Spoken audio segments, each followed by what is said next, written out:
Muy bien, buenas noches a todos los asistentes. Agradecerles su participación en esta actividad. Voy a dar inicio entonces a esta convocatoria que me hicieron para poder ofertar esta charla que tiene que ver con la bioseguridad y la minería. Previamente, bueno, darle los mejores deseos de salud para ustedes y sus familias allá en Perú o en las latitudes donde ustedes se conecten, en las distintas regiones, tanto de Perú como fuera del país. Y estoy desde aquí, Antofagasta, también conectado por esta plataforma virtual de Zoom. Y poder hacer esta actividad, lo voy a hacer en dos bloques específicamente. Tenemos 2 horas para poder avanzar en unos puntos que creo que pueden ayudar a comprender el concepto de bioseguridad, específicamente no tanto también para la minería, sino en un contexto también familiar o gubernamental, ¿sí? Desde el punto de vista de que actualmente ningún gobierno nos asegura, por un lado, la seguridad ciudadana y ni mucho menos la bioseguridad. Por eso es que todos estamos en cuarentena por quizás las malas prácticas políticas que han hecho que no podamos hacer o desarrollar nuestra vida con normalidad, entendiendo que hay muchas capacidades tecnológicas, científicas, para tener esa tecnología y desenvolvernos de manera regular, ¿no? Yo voy a plantear un poco de eso y cómo la minería tiene un impacto importante en lo que es bioseguridad. En breve, nada más, hemos visto que desde que se originó la pandemia, en octubre o noviembre, en Wuhan, allá en China, ya se tenía información de esto y lamentablemente el Organismo Mundial de la Salud, que definitivamente no actuó de manera inmediata para poder contener. Eso implicó que muchos de los infectados quizás en esa fecha migren a otras latitudes y se genere lo que realmente se ha generado. Todas las políticas que este organismo ha dado, de preferencia, han estado muy equivocadas desde informarlo hasta las consecuencias más adelante. ¿Qué quiere decir? Hablar protocolos tardíos, protocolos cerrados, hablar de que el virus no se despierta por el aire, a decir que los tapabocas no funcionan, y muchos otros errores que ha ido cometiendo, ha hecho que muchas vidas se pierdan, y ya hemos visto que políticamente hasta el gobierno de los Estados Unidos, con Donald Trump, bloqueó el financiamiento y creo que no quiere, y muchos otros gobiernos que no han seguido lo mismo. Entonces, definitivamente hay que entender un poco el contexto, lo estoy colocando en un contexto más informativo, pero acá hay que aterrizar en hechos y conductas que los expertos, en el caso de todos los que estamos sumando este tipo de acciones, podamos apoyar también a soluciones ya de nosotros mismos, con el conocimiento, la inteligencia y sobre todo con la conducta que podamos hacer para nosotros también llevarlo a la práctica. Yo voy a plantear ese aspecto desde el punto de vista en 2 bloques, ¿no? Entendiendo que los que van ingresando a la charla o los que estén, yo quizás no los puedo ver o no conozco sus perfiles profesionales, voy a tratar de hacer una clase desde muy básica hasta la más especializada para poder generar al principio una reflexión y motivación. Voy a hablar desde el origen de la vida un poco para poder hablar también del coronavirus en síntesis, porque esta bioseguridad va enfocada al coronavirus, cómo la bioseguridad se ha hecho ancestralmente en nuestras culturas, cuáles son los principios y normas, algo de importancia y tipos de bioseguridad, que es lo que estoy también trabajando bastante en lo que es bioseguridad activa y pasiva. Los protocolos ministeriales que se han dado, estos son protocolos más que de bioseguridad, protocolos de sanitización, ¿ya? Pero le he puesto ahí de bioseguridad. Voy a entrar a lo que es realmente la bioseguridad para poder diferenciar un poco de lo que se malentiende. Ya algo de lo que es bioseguridad en Chile, la bioseguridad, un nuevo concepto en el hogar, y productos que aportan la bioseguridad y unas perspectivas futuras, y la red de contactos profesional que en alguien de ustedes tiene interés. Yo soy microbiólogo de profesión, hice un magíster en biotecnología, después hice un doctorado en microbiología molecular en la Universidad de Göttingen, Alemania, y la Universidad de Chile. Ya llevo más de 20 años trabajando en el área. Trabajo frente a frente con muchos patógenos, hace más de 15 años de preferencia, y desarrollando soluciones para su inactivación. Por eso que voy a contar algo de mi experiencia también en estos tópicos, no solamente entregar información de un pauteo de otras fuentes, sino también de fuente personal. Muy bien, ya que estamos cerca de las fiestas patrias, aprovechar también saludar a todo el país allá. Nosotros vamos a hablar un poco en estos minutos de un proceso de reflexión, ¿no? Los principios del antiguo Perú en el antiguo Aymara eran 5. El Winyan Ancachansin, que significa consérvate siempre en toda vida y virtud. El Amautosin, que es instruirte en toda ciencia y oficio, que es lo que estamos haciendo actualmente. El Chaumanchas, que significa moderarnos en todos. El Arrunchas, que es aconsejarse para todos. Y el Yanchas, ensánchense en toda verdad y justicia. En el idioma quechua, el Yananinanchi Huiranicampa, que significa para que nuestro conocimiento crezca. Acá tengo una foto, estoy ahí en las Chulpas, en Puno, compartiendo estos conocimientos con nuestras culturas en el altiplano peruano. Este es un retrato de la primera clase de la cultura Mochichimú, la cultura a la cual yo desciendo, soy de Mocha, allá en el norte del Perú. Esto es hace un milenio atrás, ¿no? Cómo se hacía una clase, o cómo se transmitían los conocimientos. Y es así como quiero también compartir esta clase con ustedes, con mucha armonía, con mucha paz, con mucha buena vibra, para que compartir este conocimiento definitivamente pueda ser un aporte para ustedes. El profesor en ese tiempo se llamaba Papac, estaba ahí dirigiendo, como estar en Zoom, por ejemplo. Él decía, Peiner Now Cholo Chan Chan, ¿no? Buenos días, juventud so radiante para ustedes, ¿no? Y los alumnos decían, Mais Age is Muchik, que todos somos chicas, todos somos peruanos. Muy bien, hemos pasado muy breve a tener algo de cultura e identidad en el idioma aymara, en el idioma quechua y en el idioma muchik, idiomas importantes que todavía no se han perdido en nuestra cultura e identidad en el Perú. Ahora voy a trasladar un poco ya, desconectando un poco de esta reflexión y motivación, a lo que es la parte más técnica, más científica, más integrativa. Esta es una propuesta que tengo de la génesis y el origen de la vida, una pintura de Miguel Ángel, un poco adaptada para poder hacer el entendimiento de quién es el que crea la vida, o quién es el que controla la vida, ¿no? Desde el punto de vista religioso, filosófico y científico, ¿no? Esto es como una mente que está controlando inteligente el desarrollo de la vida, ¿no? Esta es una imagen que prácticamente representa un virus, ¿ya?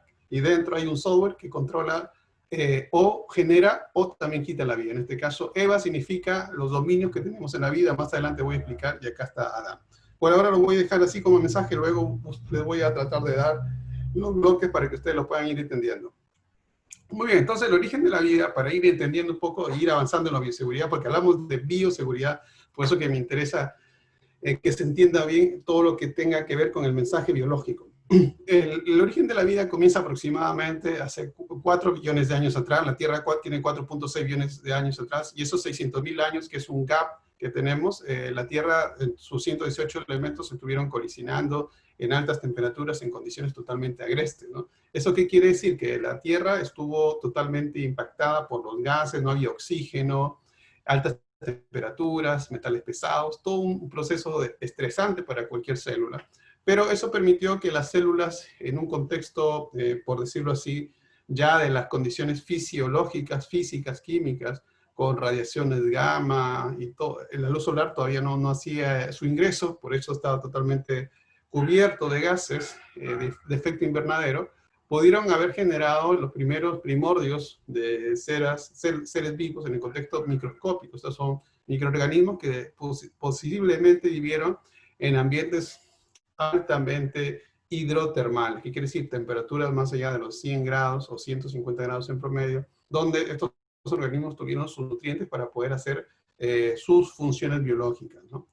El retrato que estamos observando ahora tiene que ver un poco con esa idea, ¿no? Como estar viendo una película y ver que estos organismos surgieron de ambientes totalmente extremófilos. Este es como estar allá en los volcanes, en Perú, en Yucumán, en el Misti, en Lubinas, por decir, en la cadena sur, en donde me toca también hacer investigaciones y trabajos, y uno cuando va allá tenemos estos campos geotermales, ¿no? Donde aislamos y caracterizamos microbios que todavía son vigentes de épocas ancestrales y podemos nosotros estudiar, ¿no? Estos microbios son hidrotermales y nos orientan a conocer cómo quizás fue el origen de la vida. Se plantea que el origen de la vida comenzó teniendo un proceso de jerarquización, ¿no? Algo un poco burocrático, por decirlo así, o transmitológico en los procesos biológicos. ¿Eso qué quiere decir? Que los componentes químicos, los primordiales para generar la vida, estaban presentes en un caldo de cultivo. Este es como una cocina, esto es una sulfatara submarina donde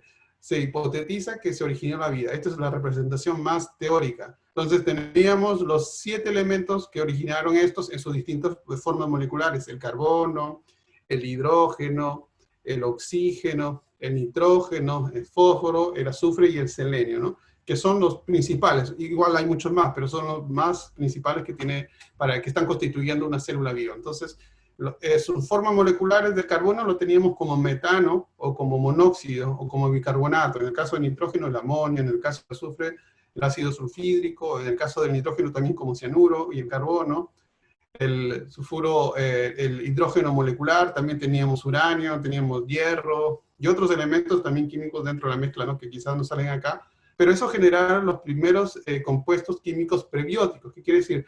Los tres pilares para formar cualquier organismo o actividad biológica. En este caso tenemos los azúcares, los aminoácidos y las bases nitrogenadas. Esas son las tres líneas de bloques para formar y construir una célula, desde el punto de vista del andamiaje. Pero antes de que pase la construcción de células, nosotros tenemos que construir algunas moléculas que forman esa célula, como el corazón, como el chasis. Tenemos el chasis por un lado, pero tenemos que construir motor.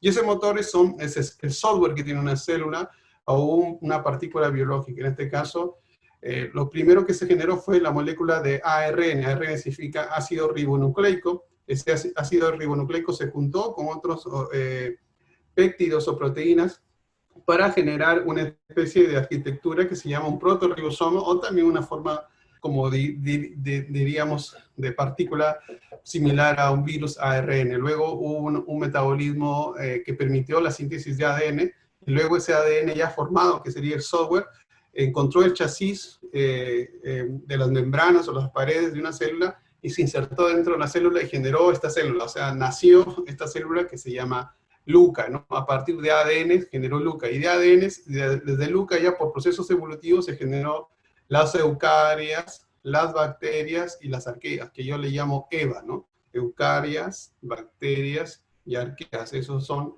EVA. Este es un poco el ciclo que les he contado. Para resumirlo, tenemos entonces, para recapitular, los elementos prebióticos que surgen de elementos previamente conocidos de las bases de la vida, los tres pilares moleculares: los azúcares, bases nitrogenadas y aminoácidos. Se generan las proteínas con péptidos que forman protorribosomas, o también virus tipo ARN, muy parecidos al coronavirus, forman LUCA, que tiene el cromosoma de ADN. Yo le he puesto a Adán como algo lúdico para entenderlo, y de Adán surge EVA, ¿no? EVA significa eucarias, bacterias y arqueas, que son toda la diversidad microbiana que actualmente existe en el planeta. Entonces, en este paso 6, nosotros podemos retroceder, o sea, avanzar a un paso 7, y podemos ser controlados por una partícula de ARN que es la que dio la vida a estas células. Por eso que le he puesto acá, este es un virus ADN que tiene el botón de extinción, ¿no? Entonces, ahí un poco trato de explicar lo que acá les había dicho en la primera diapositiva, ¿no? Como la génesis y el origen de la vida, ¿no? O también el término, ¿no? Por eso que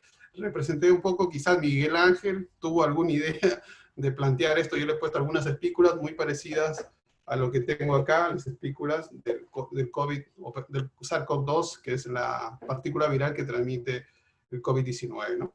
Un poco para poder entenderlo, poder explicar y poder, ojalá que este tipo de explicación pueda ser fácilmente entendido también por ustedes. Entonces ahí tenemos aspectos básicos de lo que es el origen de la vida.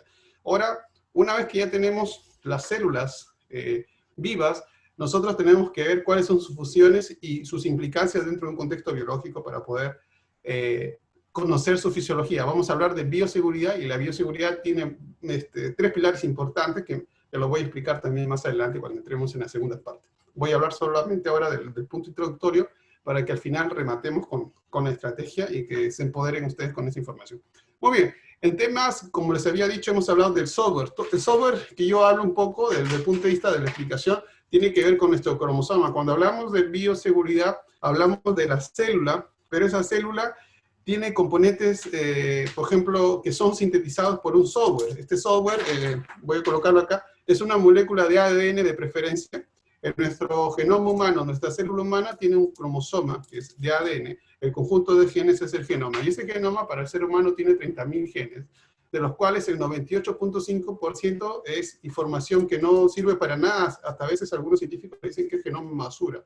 Pero en la práctica, todo ese 98.5% son restos de otros organismos, como virus. Casi un 50% son restos de virus que han pasado por para construir nuestro genoma.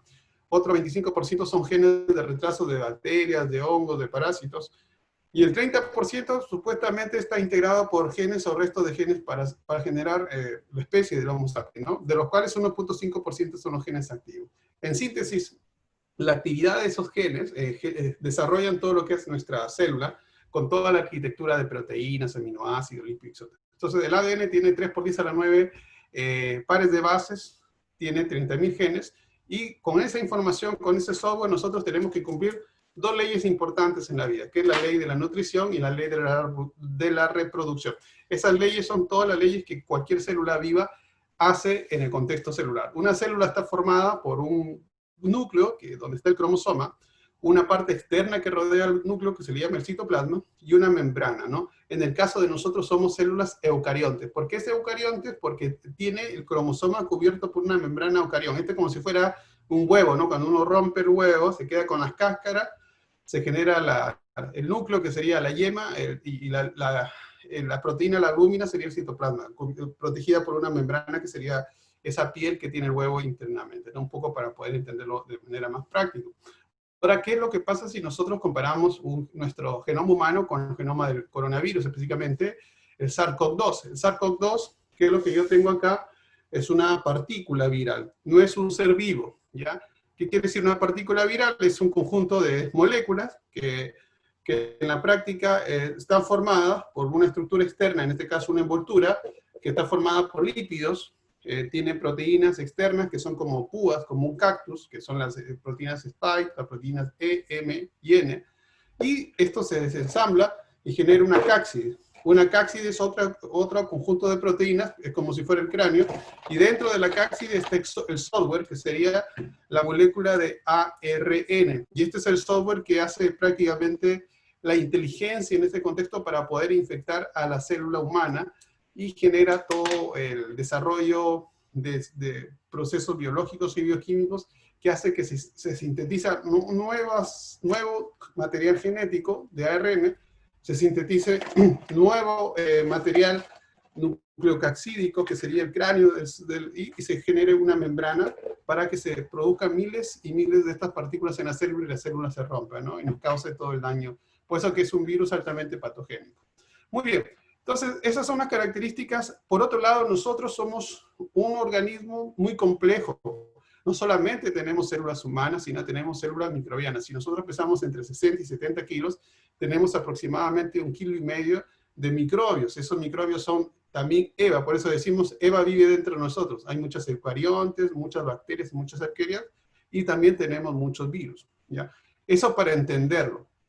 Desde el punto de vista de la propagación del coronavirus, para entender un poco la bioseguridad que voy a ir alcanzando más adelante, este coronavirus, cuando somos infectados, nosotros comenzamos un periodo de incubación, ¿no? Entra una partícula viral por las fosas nasales, mucosa lacrimal o mucosa oral, y se genera en la zona nasofaringe, se genera una, digamos, mayor cantidad de estas partículas virales, ¿no? Y nosotros podemos eliminarlas, de preferencia, cuando hablamos, por microgotas, o ya vemos, estas son microgotas, donde hay mucha densidad, mucha cantidad de coronavirus, son muy pesadas las microgotas, donde tenemos unos 20 a 50 centímetros agarrando aquí microgotas, pero también tenemos aerosoles, y estos aerosoles pueden viajar a grandes distancias y infectar a muchas otras personas, que es lo que ha pasado, ¿no?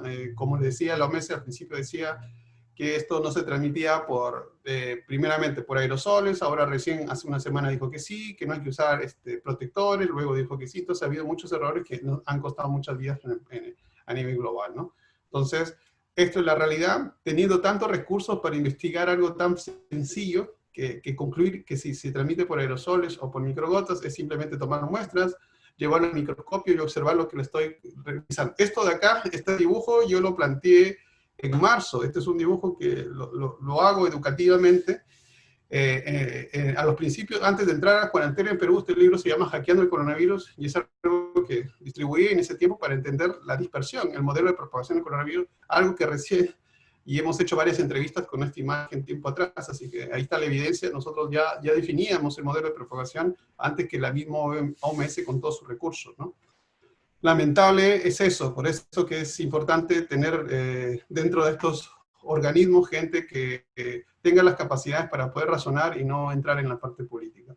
Muy bien, entonces tenemos que el coronavirus se transmite por estas microgotas. Una microgota también es un mundo, es como una esfera donde tenemos parte de nuestras propias células tenemos restos de EVA, los microbios que están ahí, y tenemos coronavirus. Y estos coronavirus pueden ser viriones, que significan partículas virales infectivas, donde estos van a hacer daño también al huésped, en este caso a otros órganos. Entendamos que el coronavirus es una infección zoonótica que se transmite de animales al hombre, pero también nosotros podemos transmitir eso a otros animales. Por eso que es un virus altamente dispersivo zoonóticamente y viceversa, ¿no? Por eso que esta pandemia va a ser bien complicada, ¿no? Mientras más cercanos estemos a animales y estemos infectados nosotros, vamos a aumentar la residencia de estas partículas virales en los animales que tenemos cerca de nosotros. Sean perros, sean gatos quizás, o los animales cercanos, siempre y cuando estemos, y eso se adapte y después de otros